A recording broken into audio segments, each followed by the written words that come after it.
What's going on, guys? Today we're going to be showing you how to fix a broken skull plate. It might not be the best way, it's definitely not the only way, but it's the way we're going to do it. If you're new here, my name is Aaron, this is NPLife. I've been making YouTube videos for about 12 years now, on and off, real serious for the last 5 to 6, and I love documenting hunting and fishing and experiences like that. I'm also very ADHD and I like new hobbies. If you've checked out any of my videos before, you know that my kids are a giant part of the channel, so you are never not going to hear them doing stuff. Hi, Daddy. Hi, buddy. Hi, Daddy. Last year I got into doing a little taxidermy and I just finished my first shoulder mount. It turned out super good, way better than I ever expected, and I'm kind of hooked on the art, and I am pretty pumped to keep doing it. This was my archery deer for last year. It was a great deer, but the problem is, well, I had it kind of sitting on a shelf in my garage, and I knocked it off and it broke the skull plate in half.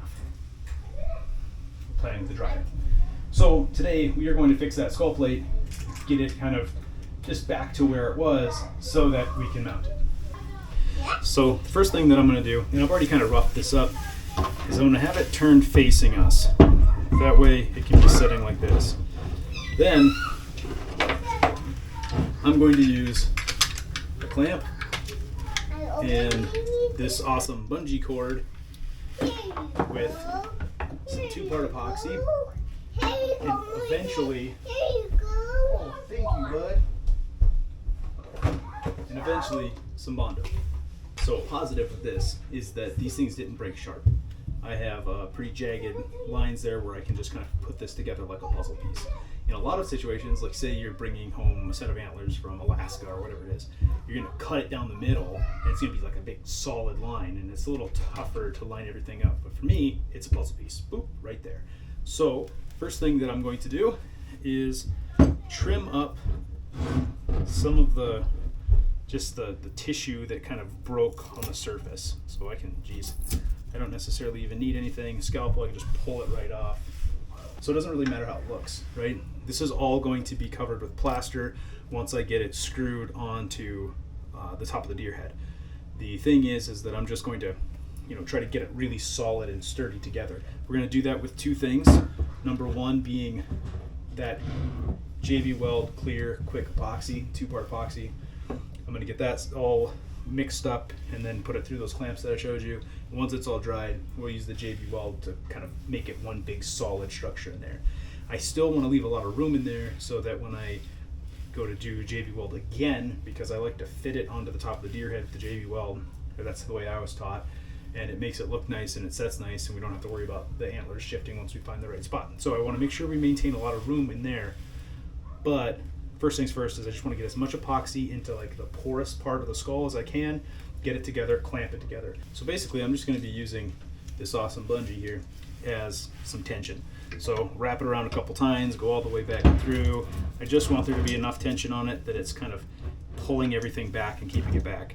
Then what I can do is stretch that, get them close to put together, just like that. I mean, that's how we're going to end up putting it. And like, its job is to be a pain in my butt right now because I want it pulling counter pressure to what I'm about to do with this. Then, hello, it's done. Yeah, that's deal. Okay, let's do it. So just gonna go ahead and keep that bungee on there. That's fine. We're gonna mix up the epoxy. Oof. Yeah, buddy. So mix enough that I can get it in there, because overspill is not going to be a problem because it's all going to be tucked up in there. So I'd rather have much more epoxy than I need than less epoxy. So I can really give her the business here. And I'm just going to kind of slather it on the down part. Nice.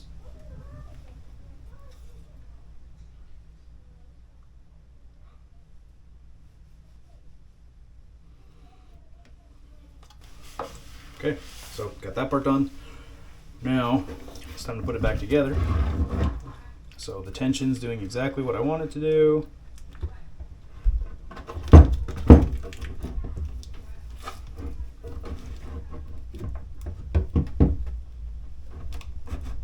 Perfect. Okay, so now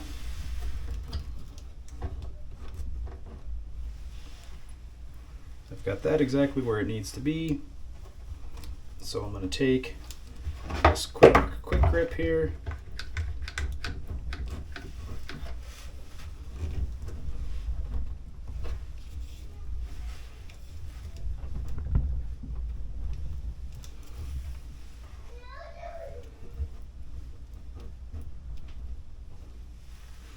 Beautiful. Okay, so that is exactly how I needed it to be. That looks great. I'm just going to use some of this epoxy to fill in the top part of these gaps. Let it get down in there.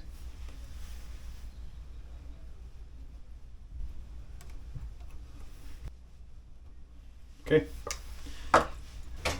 All right, now that that's done, I'm just going to let it set and cure for a while, and then the next time I'm down here, I'll put the Bondo in there. Okay, so I let this thing sit for about 5 hours, and now I have a solid skull cap again. So back to the way he looked in the first place. Awesome. I was actually really upset when I dropped that thing, thinking that I broke the whole kit and caboodle. So it's nice to know that I didn't screw it up too much. So now what we're gonna do, I'm just kind of setting it on top of my little taxidermy bracket there. I need to do two things. And I'm going to first mix up some Bondo. Here it is. And I'm going to put a thin layer over the backside and a thin layer on the whole surface of the top. I don't want to do too much like, let's see, but I don't want to do too much like up here, because if I do, then it's not going to look natural when I put the plaster over. So I just want a thin layer. Basically I want a Bondo sheet, kind of like almost painted. If I could paint it, that'd be perfect. Okay, so I'm going to do the top side first. Don't need a scalpel right here. Let's put this away. I don't necessarily want my wood surface getting all full of Bondo, so let's say it looking good here in the neighborhood. So I should probably read how to make the Bondo. If I remember right, oof. I got hardener. We've got stinky main Bondo stuff. Need a screwdriver. So I mounted my first deer over the last almost year with my uncle, who's been a taxidermist for years, but he lives about a half hour away. So in order for me to work on it, I have to drive that half hour. So it took me so long to get through stuff. So I built this little taxidermy bench. It's just a basic old workbench. Stuff is stinky. It's just a basic workbench that I built back here and put a taxidermy stand that I bought from a welder off of eBay on. Threw a camera up top, threw some lights on it. She's gonna be good to go. A little bit of hardener in there.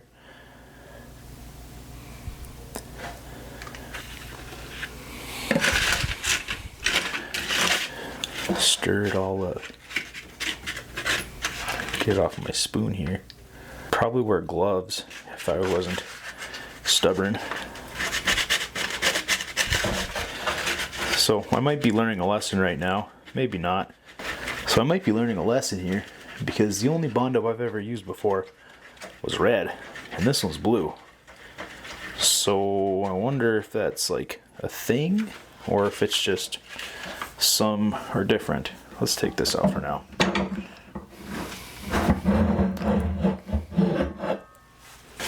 Okay, so let's go over here onto our paper. Just want a nice little thin coat along the top.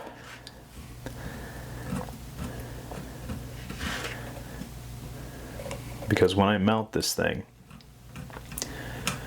I am going to make sure that I put plaster and I really like to reconstruct the muscle on the back of the head. I see quite a few mounts, and again, I am by far not a professional, but I see quite a few mounts that have like this weird step on the back of the antlers because they never like rebuilt the meat and the muscle back there. And that was, I mean, it just, in my opinion, doesn't look very good. Which again, I'm not a professional, not even a little bit. But I've hunted deer for a long time. I see a lot of deer. I kind of have an idea of what I think they should look like. Okay, so there's the top.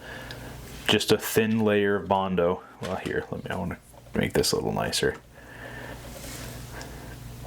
And again, when this is all said and done, I'm going to go in with a rotary tool and I'm going to smooth this all down nicely, and I'm going to make this look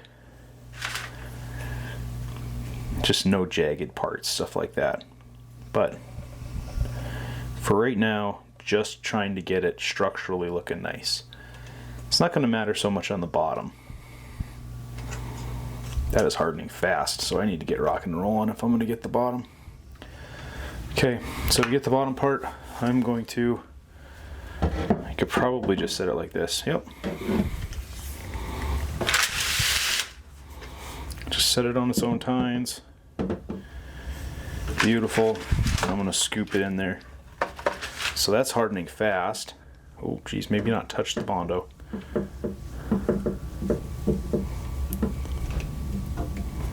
Okay, that's too hardened. I lost that.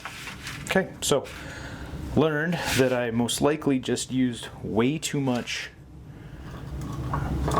hardener, and just, I mean, it's unusable now. So, okay, let's try that again. And I also learned I don't need near as much as I just put on there.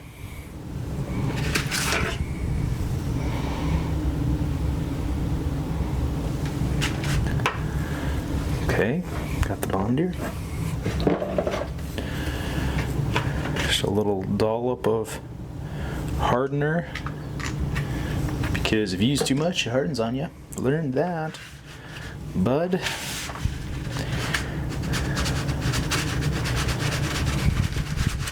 But again, like I said before, I'm not a professional, not even close. So I don't necessarily have a lot of experience with this stuff to say how fast I need to apply it or how fast I don't. So I just learned there that the answer is, I guess at least with this kind, you gotta put it on pretty fast.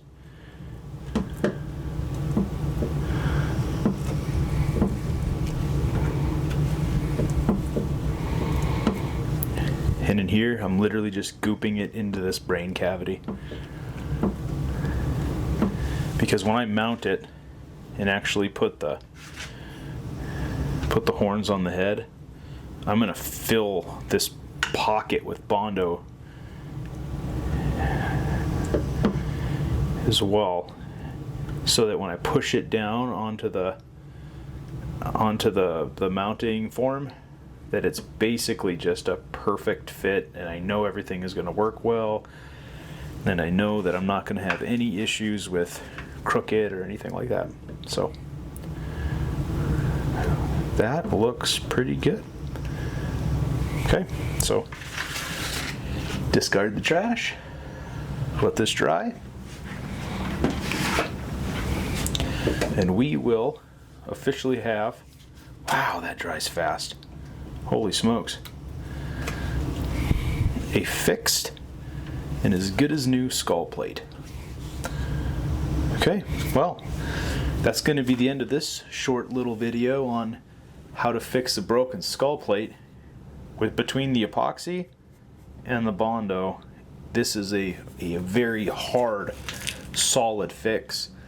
And again, when I mount it, I'm going to fill the inside with Bondo, put it on top of the flat part of the form, and then I'm going to pre-drill some holes through here, and it's going to get drilled down through that Bondo, working like a support almost. And again, it's going to keep it where it needs to be, and it's also going to give it a lot of structural rigidity. So this guy is ready to mount. Cool. I'll see you guys on the next one. Hey, if you like the videos, do me a favor, give it a follow. Most of my content is hunting and fishing, but I am getting into the taxidermy thing more and more. I enjoy it. I do it for fun. It is more of a hobby than anything, but it's art and I enjoy it. It gives me an opportunity to immortalize some of these cool hunts. So we'll see you on the next one.